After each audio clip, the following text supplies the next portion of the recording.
Nick Stoffberg, who is our other technical manager who was recently hired, he's going to be handling the Q&A at the end of the presentation. So as James said, you can either use your hand to ask a question verbally, or if you don't want to turn on your camera, I don't know, maybe you've got one of those cat filters, then you don't want us to see your face, well, then you can type in your questions into the chat box, and Nick will relay them to our speaker. We also have Beth Harding, our membership and communication coordinator. She's not only going to just tape this presentation, it's going to be posted on our YouTube channel as of tomorrow. So if you'd like to watch it again or encourage others to do so, they'll have access to it at that point. And of course, got to thank James for overseeing this whole production to make sure everything went smoothly. So thanks, everybody. Okay, with no further ado, it's my great pleasure to introduce tonight's guest speaker, Derek Hansen. Derek is from Vancouver, and he's going to be talking about how to rethink the future, and he'll share with us some of his expertise when it comes to protocols for the return to competition. No doubt this talk will help us better prepare our athletes to compete at their highest level despite this these days of uncertainty. So I'm excited to hear his presentation. However, before Derek begins his presentation, what I'd like to do is share a bit of background information on him, which I'm sure you'll find very, very interesting for those of you that this might be the first time that you're meeting Derek.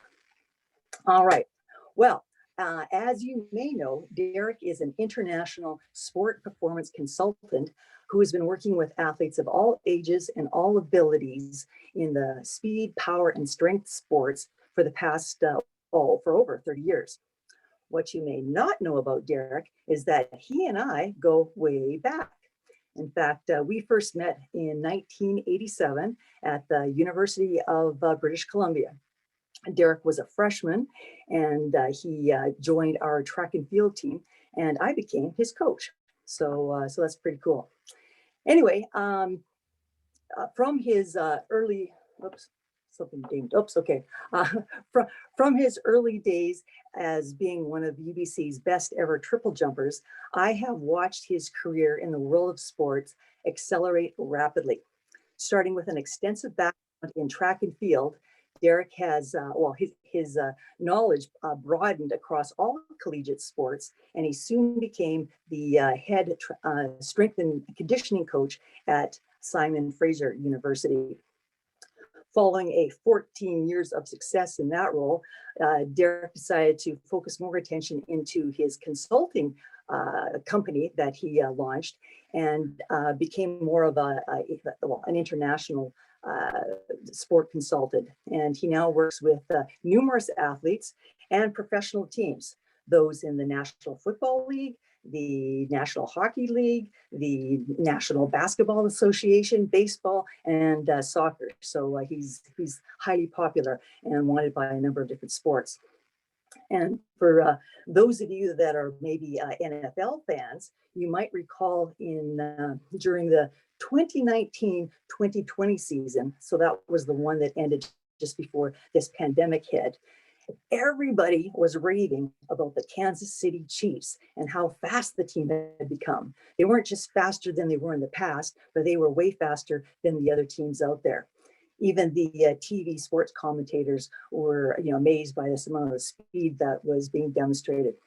Well, anyway, not only did the Kansas City Chiefs go on and win the Super Bowl last year, it was the first time in 50 years that they'd ever done so. Not 15 years, but 50.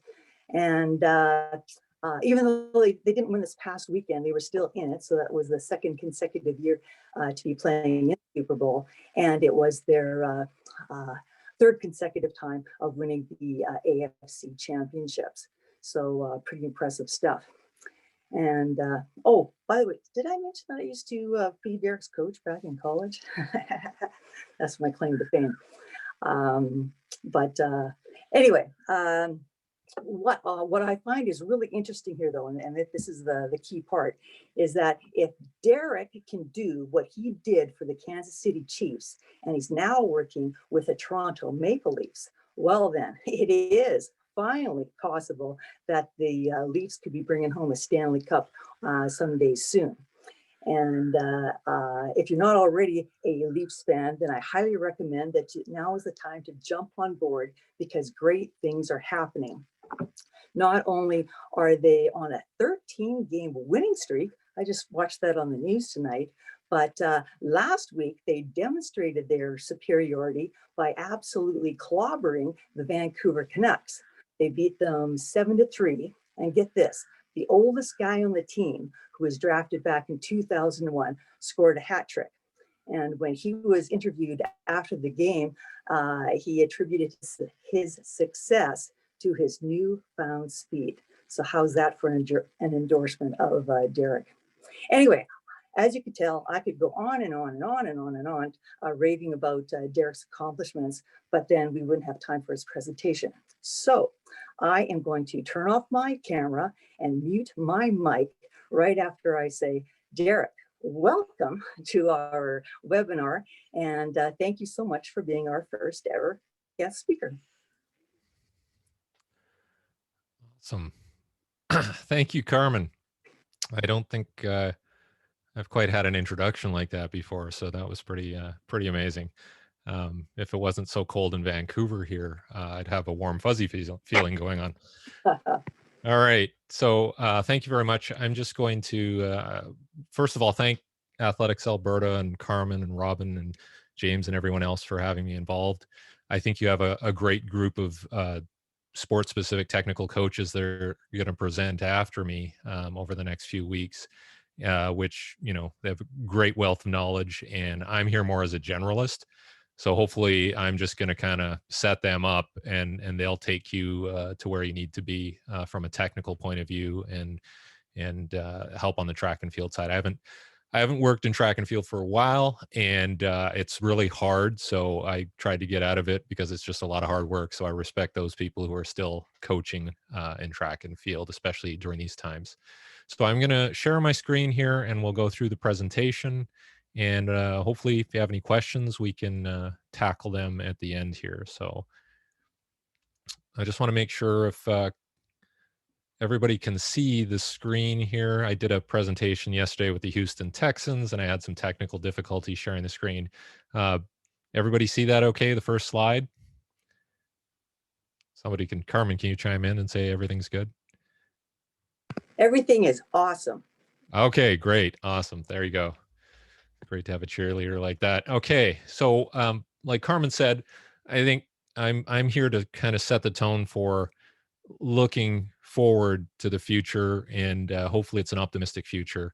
One of the reasons I think I bring a unique perspective is that I spent a lot of time in the last year working with professional teams around how to solve this sort of COVID crisis around training and athlete preparation. So I have some different stories that will hopefully lend itself to the track and field experience, and just talk a bit about, you know, getting things done during this time and what to look forward to. So we'll jump into it right away here. Let's see. And just again, my background, I did track and field coaching for quite a few years, and that really set me up to get into strength and conditioning and sport consulting. And I also did some course conducting for NCCP too. So I kind of understand the whole stream of coaching, development, and continuing education. So hopefully that helps here. And if you have any questions about any of that stuff, I'd be happy to answer it. Some of the key concepts I thought I'd go over here, and I don't want to come across as being kind of like the gloom and doom guy, but I think one of the first things I want to talk about is the finish line is not in sight. I think a lot of people, you know, might be a little overly optimistic, but the way things are going here, I think we have to be a little more realistic. So plan for the worst and hope for the best. I think that's kind of the best way to approach it right now. And whether it's a professional team I've worked with or an NCAA program, that's kind of where we set the stage is, okay, what's the best we can do for now, assuming that we're going to be in this predicament for a while, and just, you know, try to keep people in shape and keep their, keep their minds very positive during this time. And and maybe, I hate to say it, I'm part Scandinavian, so the one of the things you'll find is like, why are the Scandinavian people so happy? And the answer is low expectations. So I think to some degree we have to go in here with some realistic and lowered expectations to make sure we can get through it. We're going to talk about risk management. So I say majoring in risk management and injury prevention. And we'll talk about, general training versus specific training and some of the progressions that I've had some success with, at least with some of the professional teams. I'd call it pandemic periodization. And there's really no difference, but I'm going to frame it within the scenario of the pandemic that we're dealing with and how we plan and how we either shorten schedules or lengthen schedules. I'll talk a lot about technology and how we can use technology to help get us through some of these things. And maybe beyond the pandemic, we'll carry through with this technology and use it to our advantage.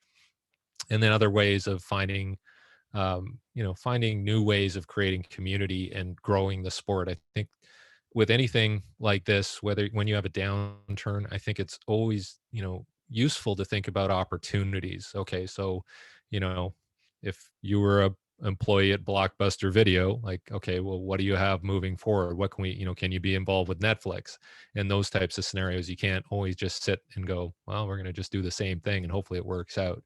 So I think this is a great opportunity to maybe grow the sport of track and field coming out of this. So the finish line is not in sight. Being selfish as I am, I'm looking, okay, when am I going to get the vaccine? I'm about 51 years old here. I've managed to keep it together a bit, so I try to stay in shape, use all the training that Carmen showed me.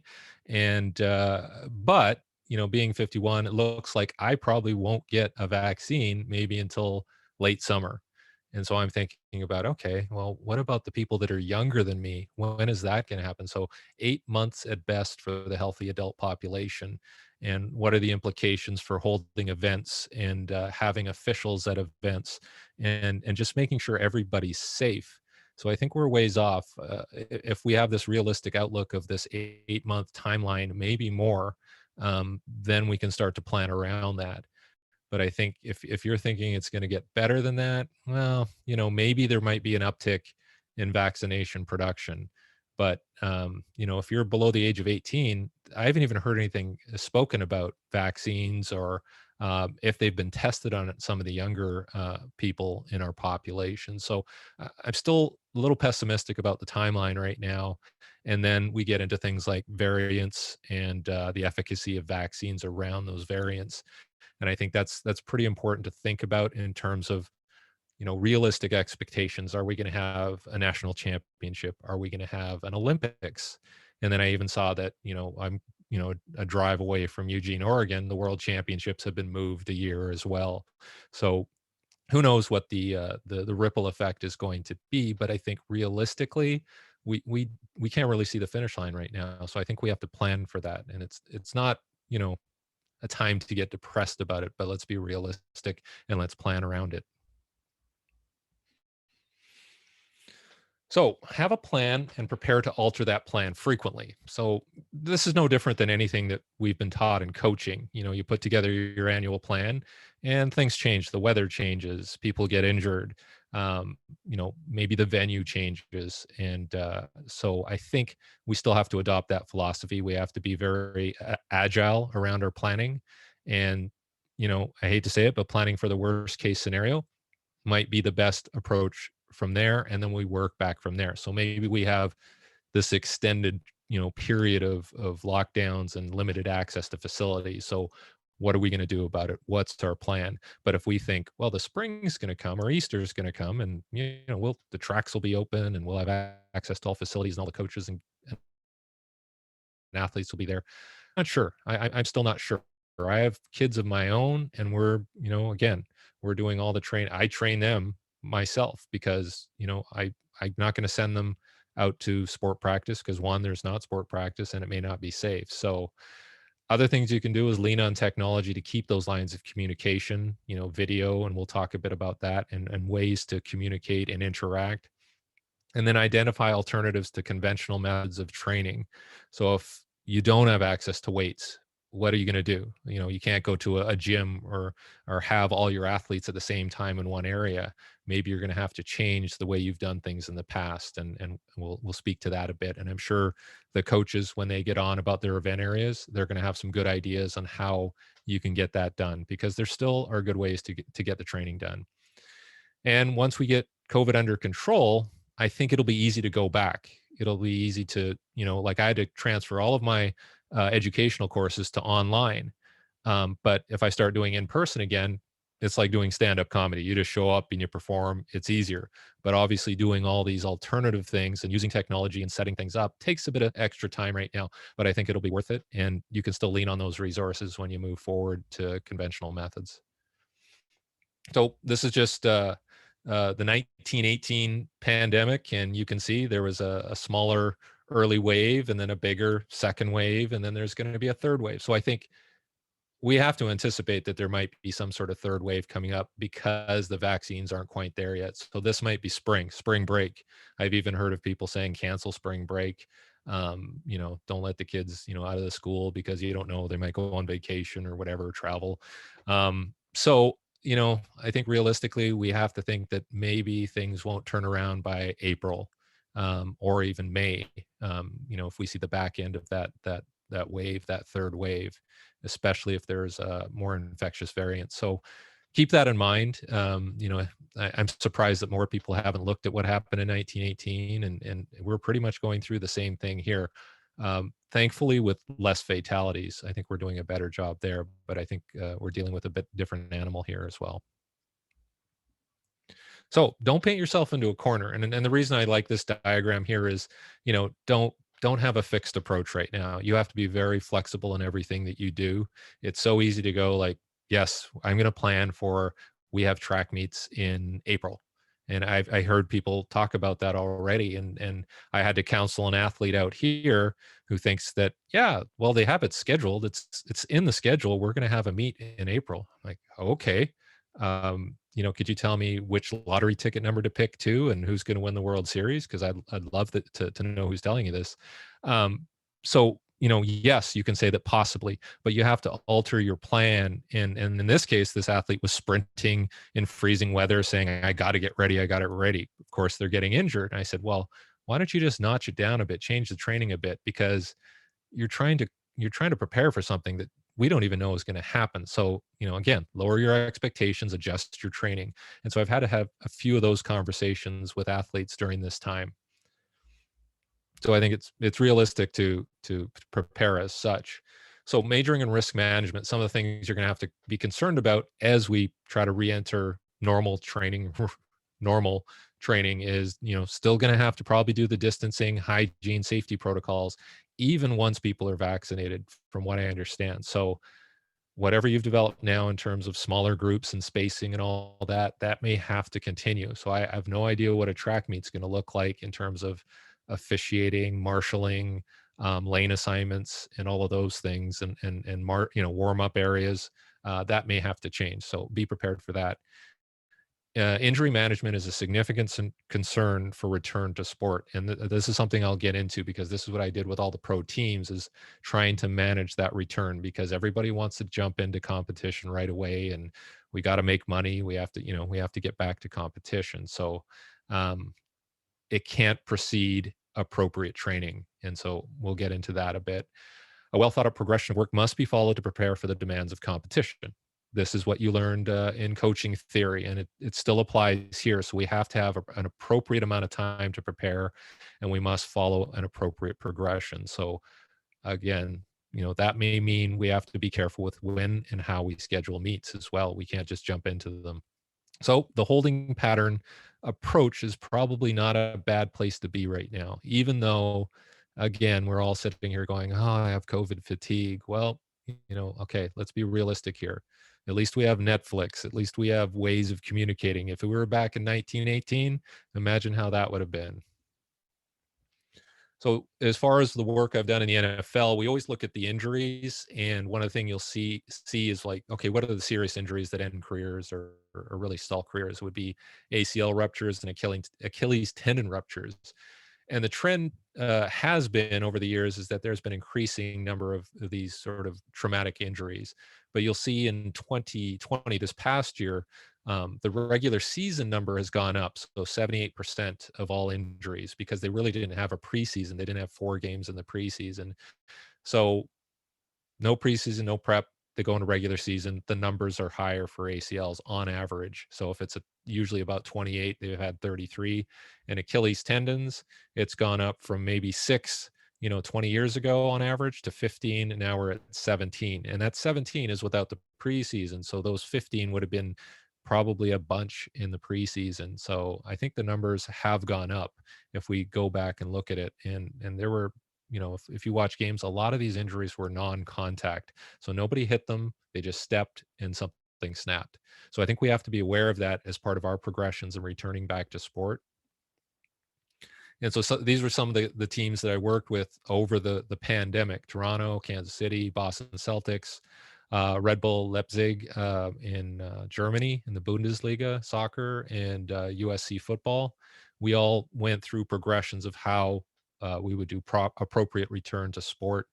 And for the most part, all of these teams were relatively successful in terms of making postseason play and limiting injuries. So, I think they were asking the right questions and they had the right concerns around safety. It wasn't just, are we going to win games? It's, we need players to be healthy to win games. And I think it's worked pretty well so far. And we'll continue to monitor their activities.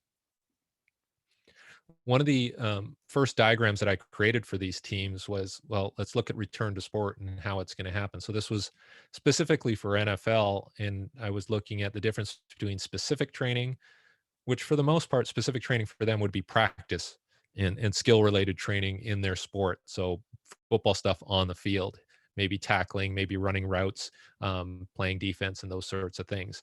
And if you've ever been around football coaches, that's all they want to do. They just want to jump into it right away. So we had to get them to coordinate with the strength and conditioning staff and the performance staff and the medical staff to say, okay, we can't just jump in right away. And you'll see the general training was very little. So the general training for those sports would be strength and conditioning, speed work, plyometrics, those types of things, weightlifting. And so when we show this diagram, the next diagram I'm going to show is what we're going to do. What we should do alternatively is we have to have more general training at the beginning. And as track coaches, you all know this. This is rocket science. But of course, if we go to talk to football coaches, it's a totally different story. But I still think for track and field, especially as we get closer to the spring and the warmer weather, there's going to be this sort of instinct to go, okay, we're going to do more technical work because that's what we've been lacking. We're going to do more, competition specific stuff. And I know as an athlete, even when I was an athlete with Carmen, we were very careful about what that progression was in terms of specific work. I was the long jumper, triple jumper. So how much of that do we do before the competitions? And then the competitions themselves served as a very good preparation. And we might do a shorter approach on our jumps, in the initial meets, and then started speeding things up and lengthening them. And I think we have to do that now. I know there's facility issues. If I live in Alberta, probably no indoor access or very little. And outdoors is kind of out of the question. So as the weather gets better, we have to follow a progression of maybe a little more general training in the beginning. And, whether that's, work in the weight room, maybe that's more sort of fitness related stuff. I think that's something that we have to adhere to and be careful about when we position those competitions, and maybe limit the amount of events that people do, and just monitor that closely. I know everybody's thinking, well, what about my Olympic athletes? They've been waiting, they had to wait a year, and we could have the Olympics going on. Who knows what's going on there? It looks like everybody in Japan doesn't want it, even though the IOC says they want it. So we'll have to see how that works out. But in the meantime, I'm going to talk a bit about how we can focus on general qualities ahead of specific qualities.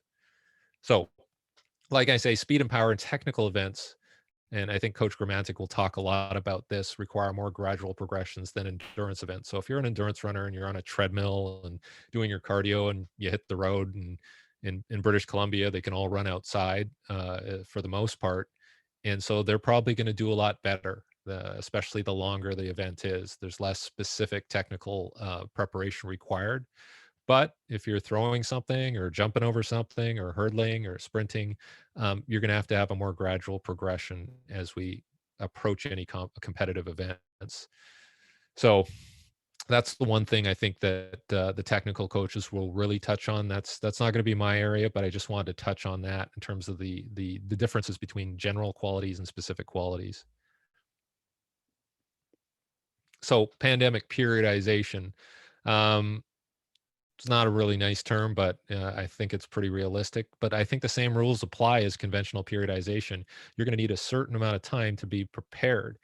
Timelines may be compressed or they may be stretched. So maybe the vaccine production goes up and we can start having more normal competitions by May, let's say. Well, that's going to be a compressed timeline for a lot of coaches who've usually had more time to prepare and had meets to lead up to that May competition. I think Carmen was telling me about multi-events championships in May, and I'm like, oh, geez, of all the events, they should do the marathon first. But it's going to be very interesting how coaches work with officials and try to figure out how much time we have to prepare. How many, can we get some preparatory meets in there?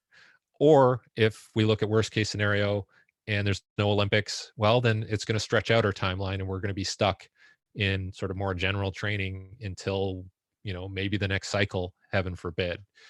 So adapting to these circumstances will take a combination of both science and art. And, most coaches are very good at both of those things. So hopefully they can come up with some good solutions and keep the athletes in good spirits and good fitness in the meantime. So I say a less is more approach may become more relevant moving forward, um, as personal time is valued more, and you just might not have as much time on the track or with the athletes. It might be you go to the track, you do your workout, you leave, so you don't come in contact with others. So you have to be very precise with whatever you do in terms of how you budget your time. So we've all seen these types of diagrams like off-season training, general prep, specific prep, pre-competitive, and competition. And a lot of the time, these are stretched out over phases or cycles that are quite long. So we have several weeks or to a month or longer for each of these phases. And as a track athlete, that was something that was just normal for me. And then when I started working in the NFL and pro sports, they're like, you got 3 weeks, you got 4 weeks to get ready. And it's like, oh my goodness, really? And then that's why you see what the injuries that they have is they don't have a lot of preparation time. It's just, we got to make money, so we got to play games. And when you get into an 82 game schedule for the NHL or the NBA, you'll have a lot of players that get injured because they're just not prepared. They just haven't accumulated that volume in the off season. And then you can break it up into weeks and microcycles and all those things. And we're all used to building things up. But, if this is 20 weeks, well, what do you do when you get less time? You might have 10 weeks.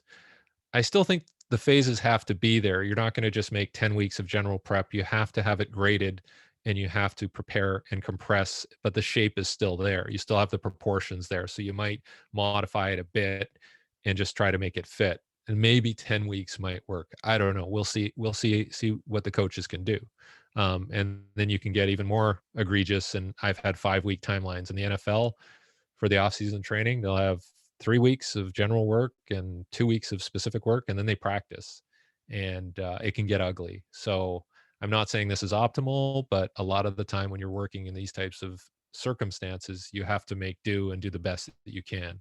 And I think we may find that that's going to be part of the issue moving forward here is that coaches have to get creative and they have to cover their bases, not necessarily for performance, but I'm thinking just general health and well-being of the athletes.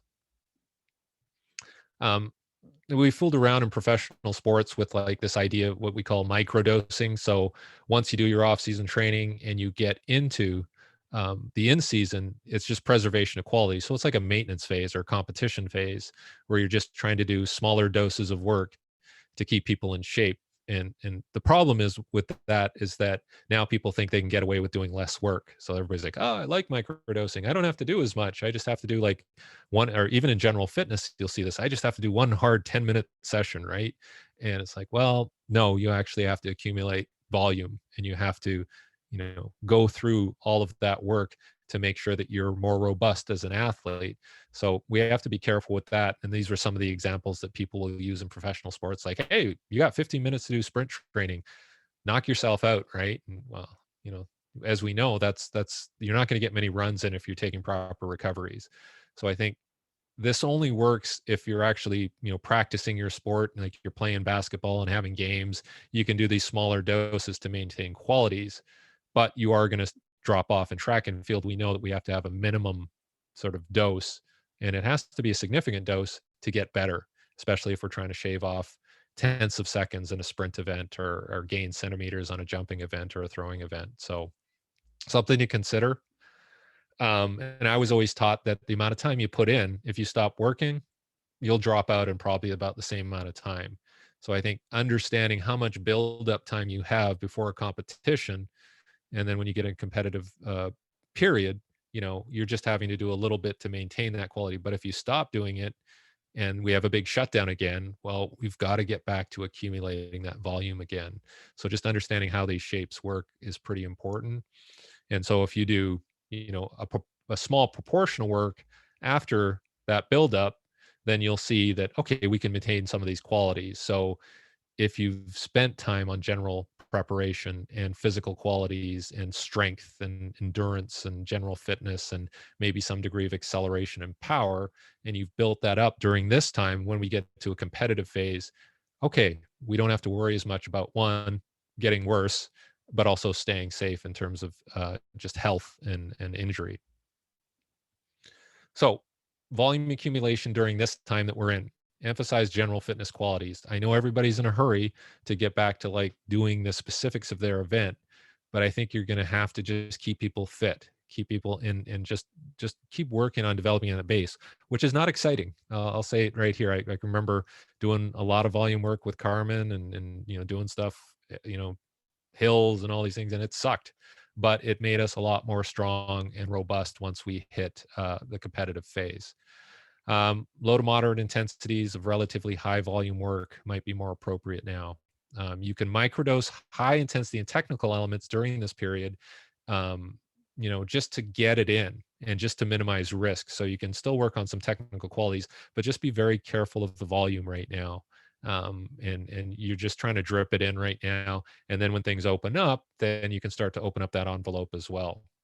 So a larger foundation of general fitness will be easier to work on for this period, and less perilous when you transition to more specific work. So I know a lot of you know this already. I just wanted to highlight that again. So in NHL, yeah, if you're a Leafs fan, like, I think Carmen just cursed them now. There's no way they're going to win the Stanley Cup now after she said that. So thank you, Carmen.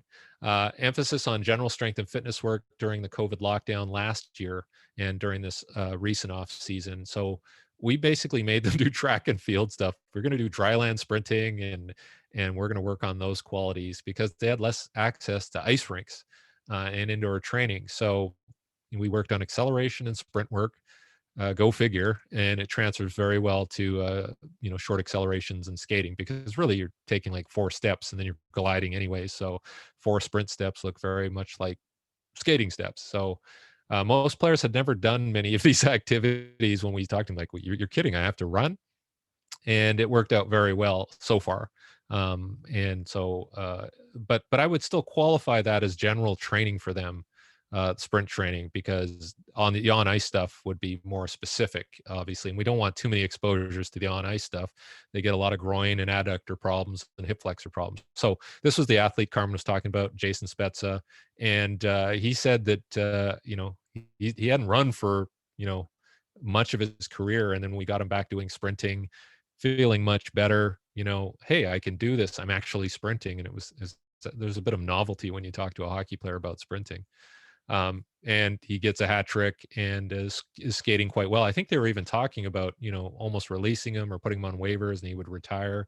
And then, he just has an extra spark because we've been focusing on foundational qualities, which were probably neglected before. We didn't get too specific. That was they kind of, wrung that one out, especially when you get to pro sports. Everything's specific, specific, specific, but then you start to plateau, as you all know.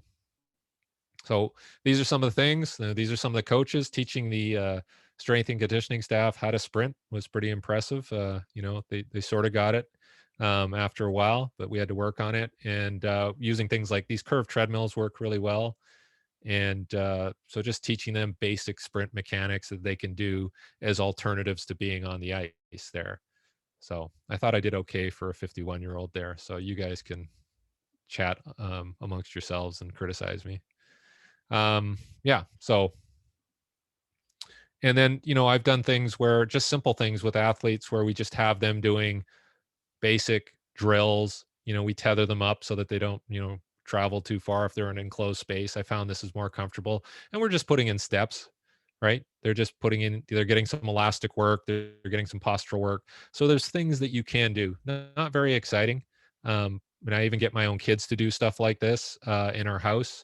And then, we probably have to buy them some sort of junk food after just as an incentive, or let them watch whatever movie they want to watch. But we're getting it done. We're accumulating that volume, and I would still classify that as pretty general work. So, general training examples: revisit general fitness requirements for all of your events and fall back on it. Strength work, so it could be body weight work, including jumps. And if you can't do weightlifting, which is very common during the early part of the pandemic, and you couldn't even find weightlifting equipment, so I did a lot of things that didn't involve weights, and even things like resistance bands, which I wasn't necessarily a fan of before, but we found a way. Elasticity work, lower leg and foot elastic properties for all events, even endurance events, where we've been doing a lot more work on just micro plyometrics, smaller low amplitude plyos, just to work on strengthening lower leg and foot. Work on flexibility and mobility during this time, because you can. And so we've made some gains with athletes on working on stretching, range of motion, PNF stretching, and just event specific range of motion stuff. Um, we've been working on running technique at submax intensities. Of if it's colder out, we just set different goals. We're not worried about the stopwatch. We're just worried about forearm and relaxation. And then obviously you can work on some of these softer skills like nutrition, sleep, sports psychology, and the mental health pieces. I think, this is time to step that up, because when full training starts, these areas probably get neglected a bit. And technology. So I have 3 children. They all have their devices, and it's amazing how they communicate with their friends. So I've been finding ways to tap into some of the technology they're already using, and I'm learning. And I'm like, oh, okay.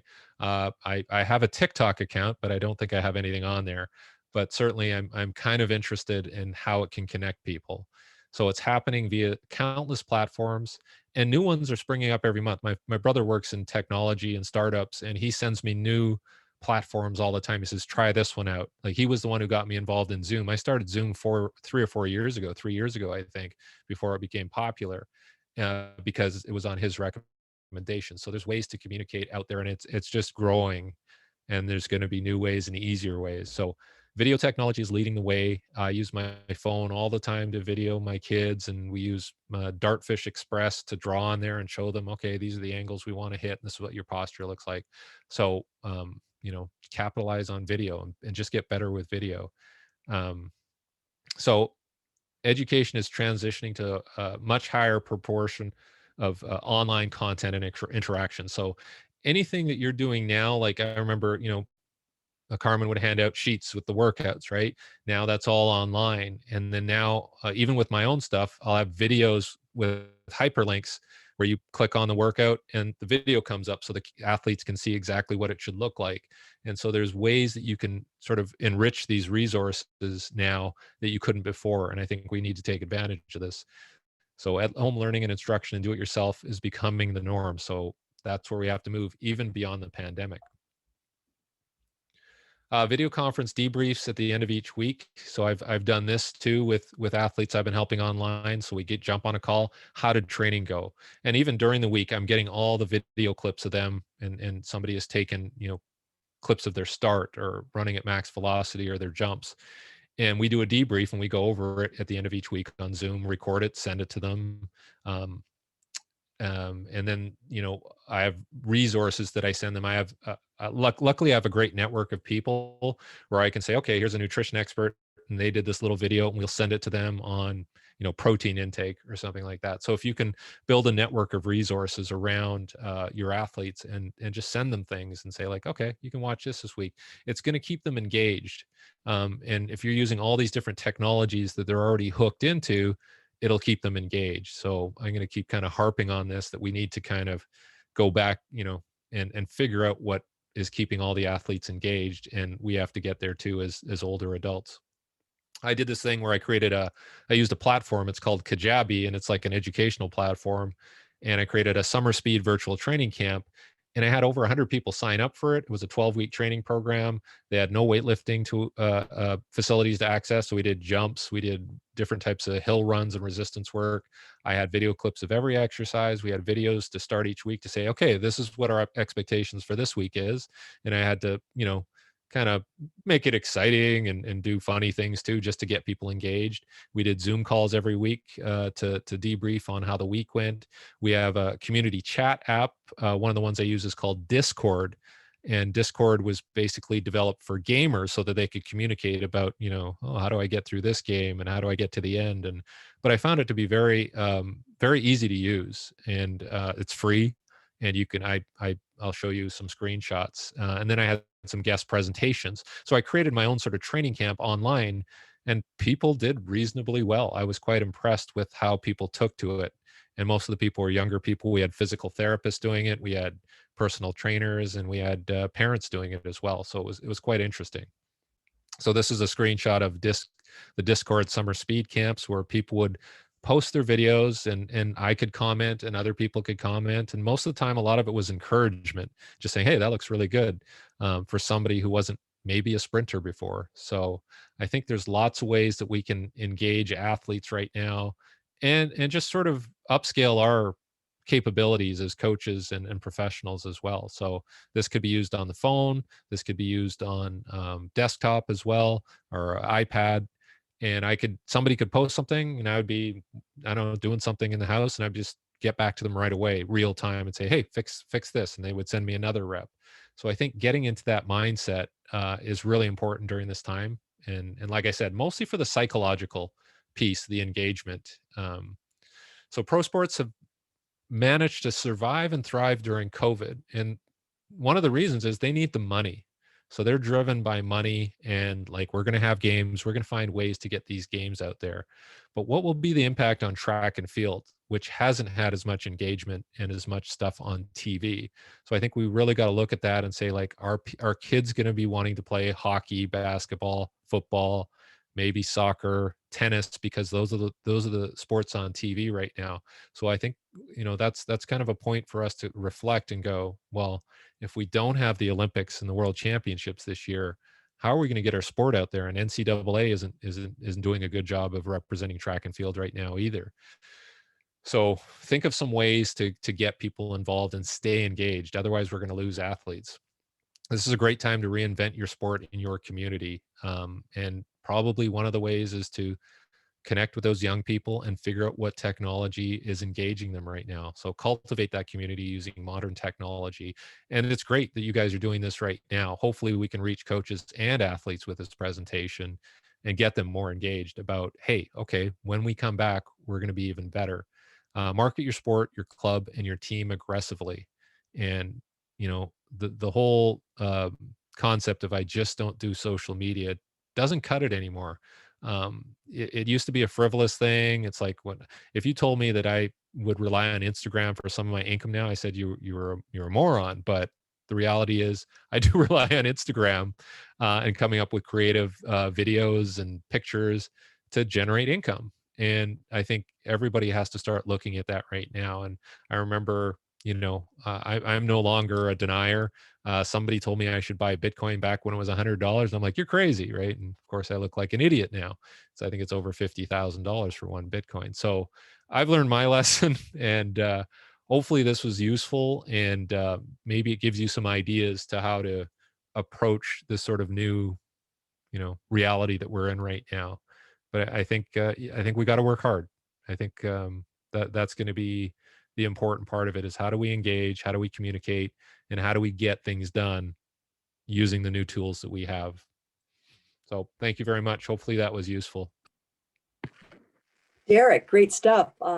As expected, you were very thorough, as you always have been, and covered a lot of ground there.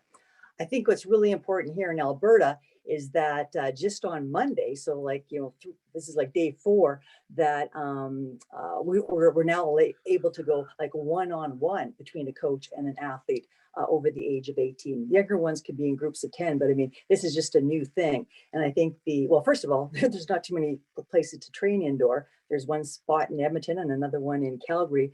And there's a limited window in terms of how much time a coach has with an athlete. And I think that the part about the microdosing of the high intensity stuff and technical work, we have to be careful about that, because I think people are going to be like, yeah, we can start, jumping and throwing and sprinting and all that stuff again. And, they just have to be careful. So I think that was really good to stress that point.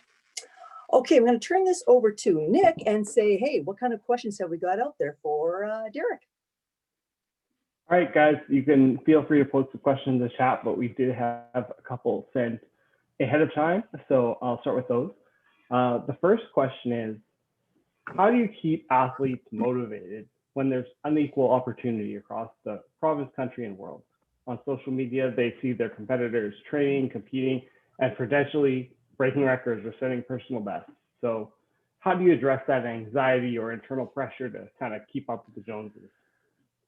That's a big one right now is, I think if you're older like me and you guys, no disrespect, but I think you have a much better perspective on all this. Like if I think back to when I was an athlete, it was always the next competition. Like I got to be ready for the next competition.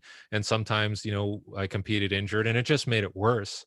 And so I have a bit of that perspective. And I don't know if you can share stories around your, your athletes or your case studies before, but I think there's a lot to be learned from, things that have happened in the past. And like, well, we can't rush back.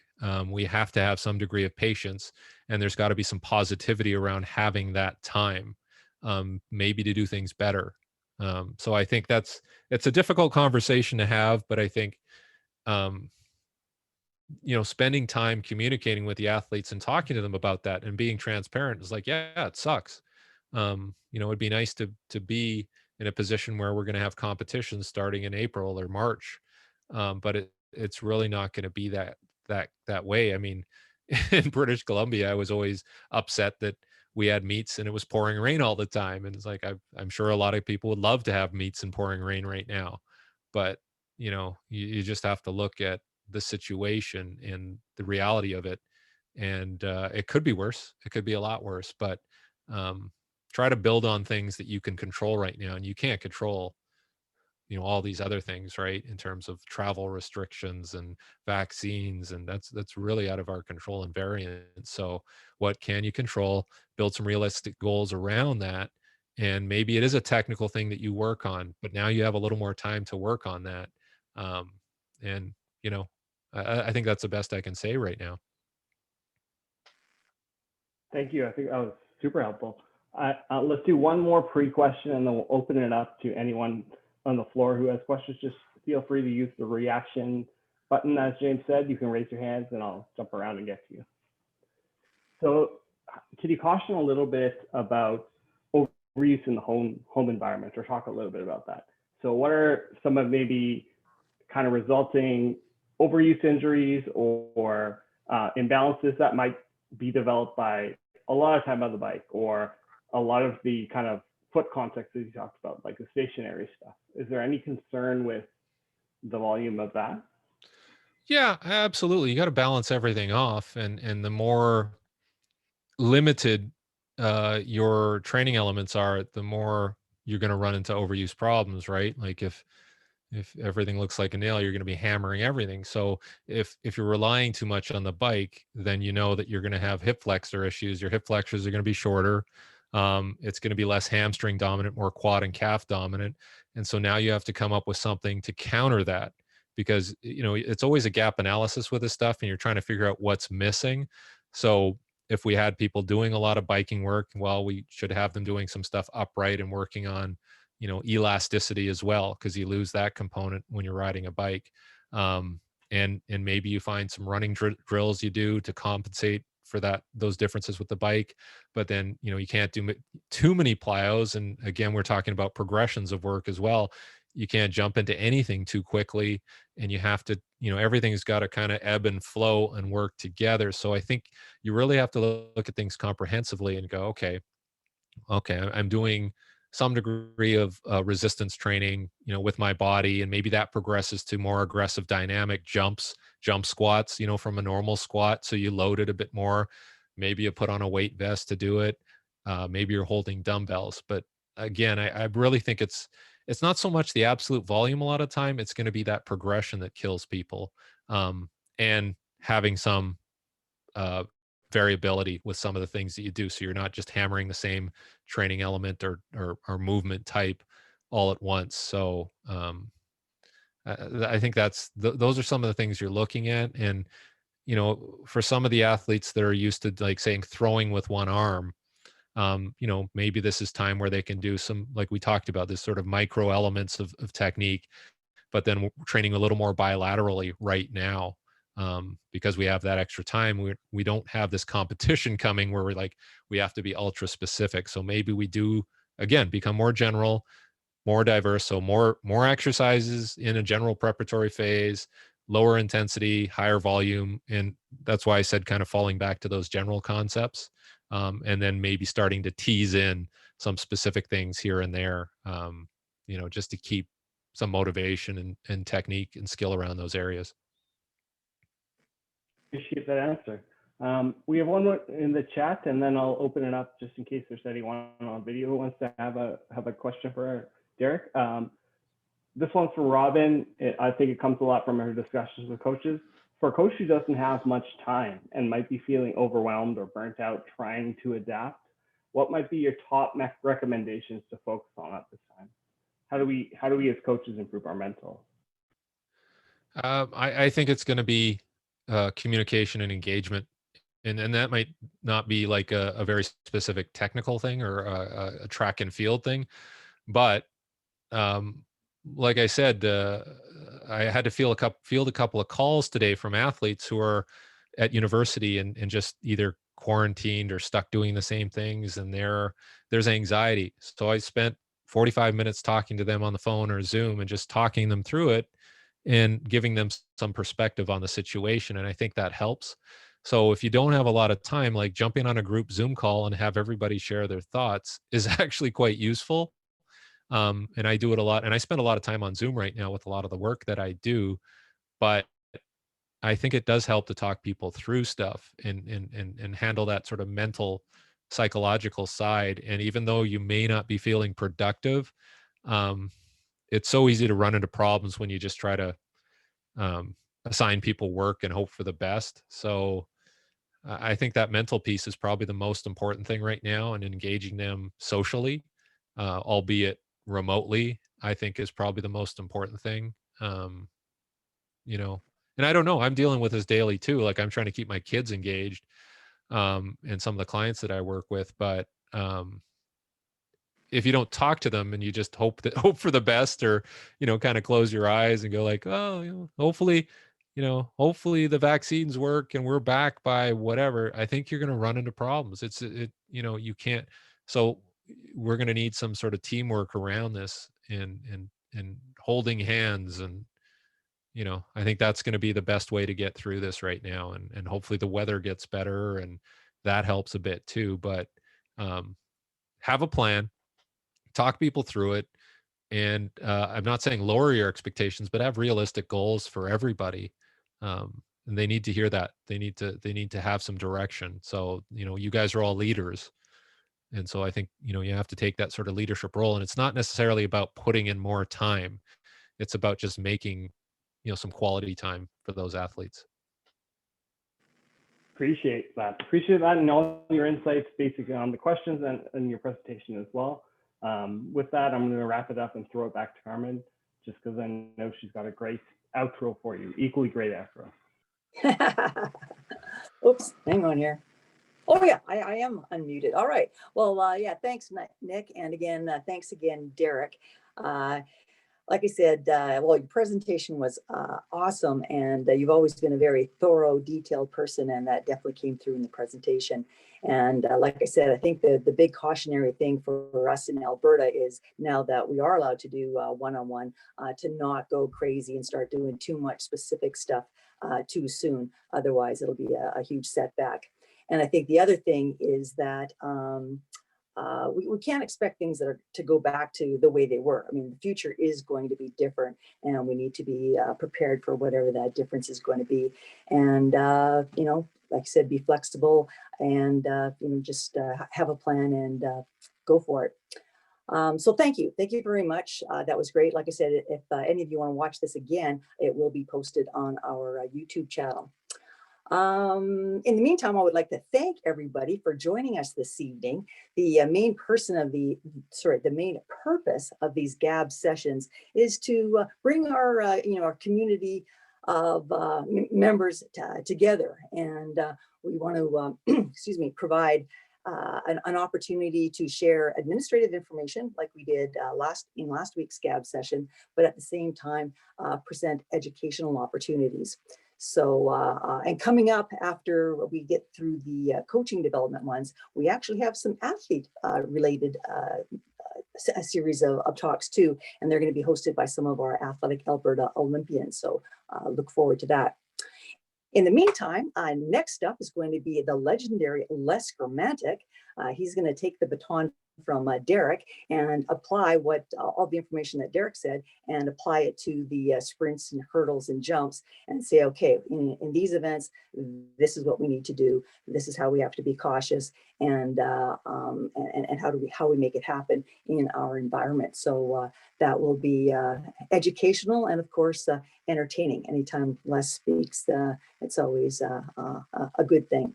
So thanks again for joining us. I look forward to seeing you all again next Thursday. So same time, same place. It'll be Thursday at 7:30 Mountain Time. And yeah, it should be fun. So thanks again. And thanks for everyone behind the scenes for making this happen. You guys are awesome. Thanks, Thanks, everyone. everybody. Good night. Good night.